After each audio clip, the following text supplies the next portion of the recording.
আসসালামু আলাইকুম hello friends রেফ্রিজারেশনের পক্ষ থেকে আজ আরও একটা নতুন ভিডিও নিয়ে আপনাদের সামনে হাজির হলাম।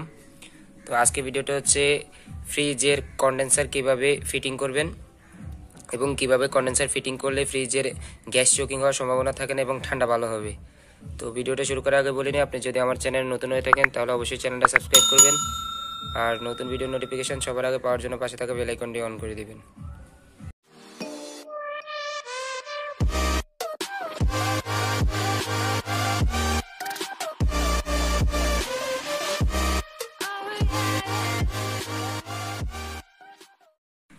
তো আমরা জানি একটা ফ্রিজের আসলেই কন্ডেন্সার কখন লাগাতে হয়, যখন ফ্রিজের গ্যাস থাকে না বা কন্ডেন্সারটা লিকেজ হয় তখন ফ্রিজের কন্ডেন্সারটা লাগাতে হয়। তো ফ্রিজের আসলেই গ্যাস থাকে না সেটা আমরা কিভাবে ফাইন্ড আউট করব? আমরা প্রথমত দেখি যে একটা ফ্রিজ চলতে থাকে, হঠাৎ করে যখন কাস্টমার থেকে নক আসে যে ফ্রিজের ঠান্ডা হয় না, তখন আমরা যাই প্রথমত যে কাজটা করি দেখি যে ফ্রিজের নিচে থাকে একটা কম্প্রেসার, এই যে কম্প্রেসার আশেপাশে কতগুলা জ্বালাই থাকে, সেটা হচ্ছে ডিক্সাসের যেই ডিক্সার্স লাইনটা আছে এই লাইনটার একটা জ্বালাই থাকে, এই জায়গায় সাকশন লাইনটার একটা জ্বালাই থাকে, ক্যাফেলারি থেকে স্টানার ফিল্টার যেটাকে বলি ফিল্টারের একটা ওয়ার্লিং থাকে কন্ডেন্সার থেকে, এবং চার্জিং লাইনের একটা ওয়ার্লিং থেকে। তো আমরা এই ওয়ার্লিংগুলো দেখি, মাঝে মধ্যে এই জায়গায় লিকেজ হওয়ার সম্ভাবনা থাকে। তো আমরা প্রথমত এগুলা দেখি, যদি দেখি যে এর আশেপাশে কোনো লিকেজের কোনো সিমটম নাই, লিকেজের একটা সিমটম হচ্ছে লিকেজ যদি কোনো দিকটা হয়ে থাকে সেক্ষেত্রে একটা তৈলাক্ত একটা ভাব থাকে, মানে গ্যাসটা যে দিকটা যায় ওই দিকটা একটা তেলের মতো একটা তৈলাক্ত ভাব হয়ে থাকে। তো আমরা যখন দেখি যে লিকেজ আশেপাশে কোথাও নাই, দেন আমরা করি কি ফ্রিজের আসলে দুইটা পার্ট থাকে, একটা হচ্ছে কন্ডেন্সার একটা হচ্ছে চেম্বার। এগুলো থাকে ফ্রিজের যে বডিটার ভিতরে একটা ককশিট থাকে, ককশিটের ভিতরে ফ্রিজের এই চেম্বার এবং কন্ডেন্সারটা থাকে। তো চেম্বারটার কাজ হচ্ছে ঠান্ডা করে এবং কন্ডেন্সারটা গরম হয়। তো এগুলো আসলে আমরা এই জায়গায় আলাদা আলাদা করে বুঝতে পারি যে কোনটা চেম্বারের পার্ট কোনটা কন্ডেন্সারের পার্ট। আমরা জানি যে ডিক্সার্স থেকে যে ডিক্সার্স লাইনটা গেছে এটা হয়ে আসা স্টানারের যে মাথাটা এটা হচ্ছে কন্ডেন্সারের লাইন, স্টানার থেকে ক্যাফেলারি ঢুকে ক্যাফেলারি দিয়ে সাকশনের যে লাইনটা গেছে ওটা হচ্ছে আলাদা চেম্বার। তো আমরা প্রথমত যে কাজটা করি সেটা হচ্ছে ফ্রিজের গ্যাস না থাকলে আমরা প্রথমত চেম্বারটাকেই প্রেশার দিয়ে দেখি যে চেম্বার লিকেজ আছে কিনা, কারণ চেম্বারে প্রেশার দেওয়ার কারণ হচ্ছে একটাই যে চেম্বারটা হচ্ছে ক্রিটিক্যাল একটা মোডে থাকে, সেটা হচ্ছে চেম্বার আর এক্সট্রা চেম্বার বানানো আসলেই ভেরি টাফ, এটা ইজিলি বানানো যায় না এবং এটার কস্ট অনেক। তো সেক্ষেত্রে আমরা চেষ্টা করি কি যে কন্ডেন্সারটা আলাদা একটা চেম্বারটাকে প্রেশার দিয়ে দেখি, যদি চেম্বারটা ঠিক থাকে ওয়েল থাকে তাহলে আমরা কন্ডেন্সারটা আলাদা একটা কন্ডেন্সার এনে আলাদা এরকম একটা কন্ডেন্সার এনে ফ্রিজের ব্যাক সাইডে কন্ডেন্সারটা সেটিং করে দিই। তো কত সিএফটি ফ্রিজে কত লেয়ারের কন্ডেন্সার লাগবে তার একটা ভিডিও আমার চ্যানেলে দেওয়া আছে, ডিসক্রিপশন বক্সে লিঙ্ক দিয়ে রাখবে অথবা আপনার আই বাটনে ক্লিক করে দেখে নিতে পারেন। তো আমরা এখন এই ফ্রিজটার যে চেম্বারটা ছিল চেম্বারটাকে প্রেশার দিয়ে রাখছিলাম, চেম্বার প্রায় একদিন প্রেশার দেওয়ার পরে এক ফোঁটাও প্রেশার কমে নাই, আমরা প্রায় 220 প্রেশার দিয়ে রাখছি।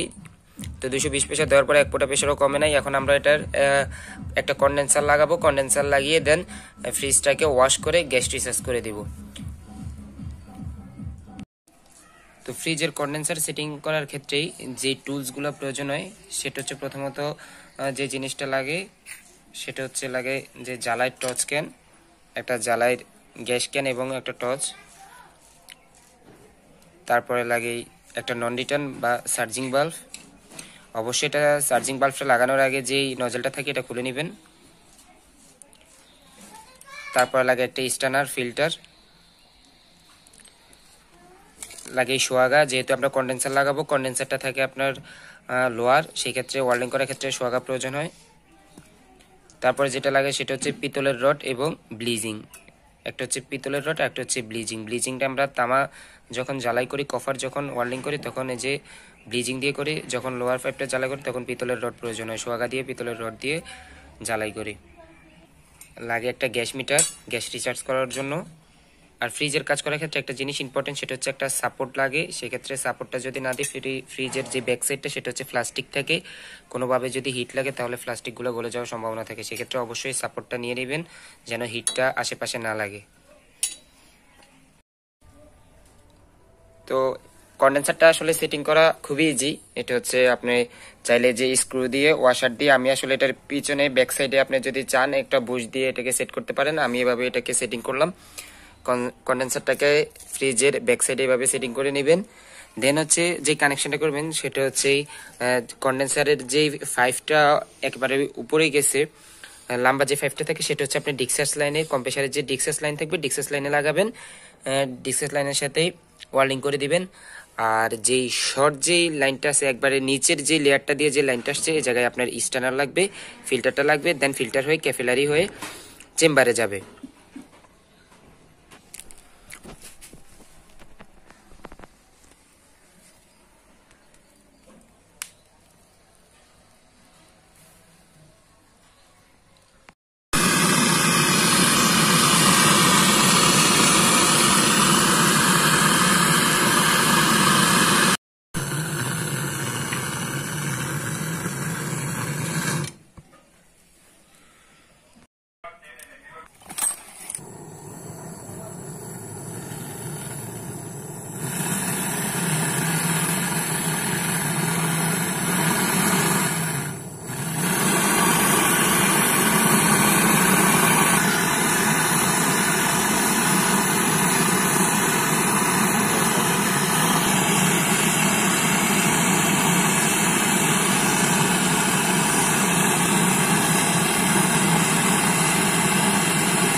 তো আমার অলরেডি চার্জিং বাল্বটা লাগানো শেষ।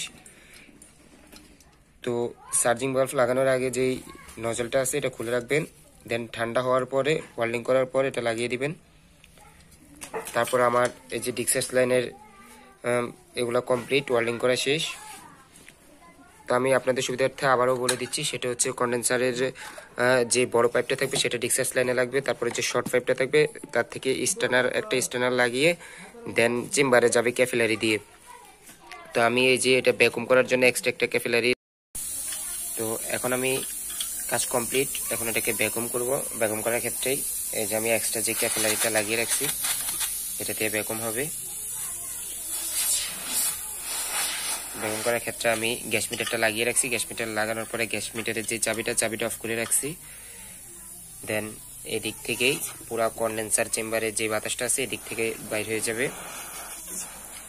গ্যাস মিটারের চাবিটা অফ করেই এদিকটা বাতাসটা বাইর করে নিতেছি, এবং কোনো লিকেজ থাকলে এদিকটা সহজে বোঝা যাবে। ভিতরে যদি বা ওয়ার্ল্ডিং এ যদি কোনো লিকেজ থাকে সেক্ষেত্রে দেখা যায় এদিক থেকে হাওয়াটা আসবে না, হাওয়াটা আসতেই থাকবে। যদি লিকেজ থাকে হাওয়াটা আসতেই থাকবে, দেন বোঝা যায় লিকেজ আছে কি নাই।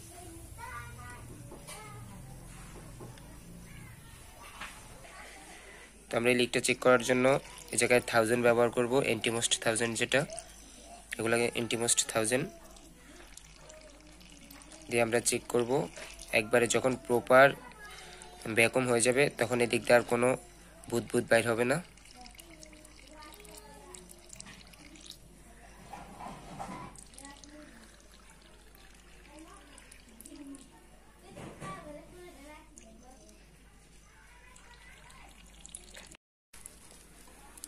তো অলরেডি ভ্যাকুম করা হয়ে গেছে, এই যে দেখতে পাচ্ছেন কোনো রকমের বুদবুদ নাই।